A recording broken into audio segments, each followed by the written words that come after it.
সকাল 5টায় উঠি, এই মেয়ে ওকে ঘুমায় না, অসুস্থ যাবো, আমিও ঘুমা, ও ও দিনে ঘুমার সুযোগ পায়, কিন্তু আমি তো পাই না।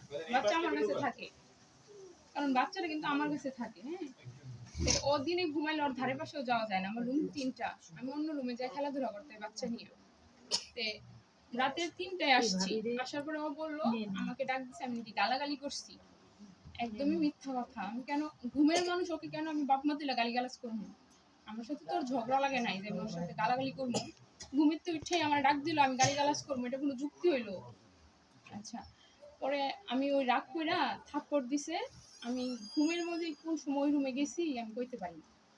যাই, দরজা চাপানো ছিল, আমাকে এসে বলতেছে,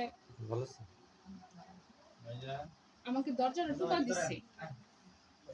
কত আঘাত, আঙুলটা ফুলে এতটুকু মোটা হয়েছে, আঙুলটি ফুলে গেছে।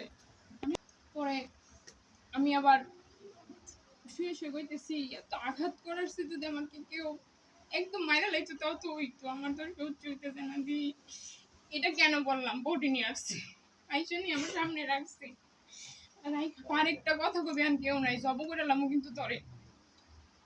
পরে আমি বই আর রাও করতারি না, কেউ তো নাই, তুই তো আমার মাইরা লাই সত্যি। নিবে না, টেনশন করে না, আপনি দেখেন কেটে দিন। আমি ওই বাসায় থাকলে ওটা ফিল করি, আমি 9 তলায় যখন থাকি তখন এইটা ফিল করি। আমি এক সেকেন্ডের জন্য গেটের বাড়ি যেতে পারি না। আমার কাছে সিসি ক্যামেরা লাগলে আপনি নিতে পারবেন।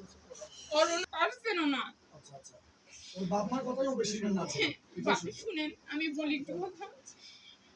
ওর যেই ফ্যামিলি হোক, গোষ্ঠী কেউ আসুক, আমার এতটুকু মূল্যায়ন সবার সামনে দুর্ব্যবহার করে কোনো মূল্যই থাকে না আমার। আবার চই লাগলে ঠিকই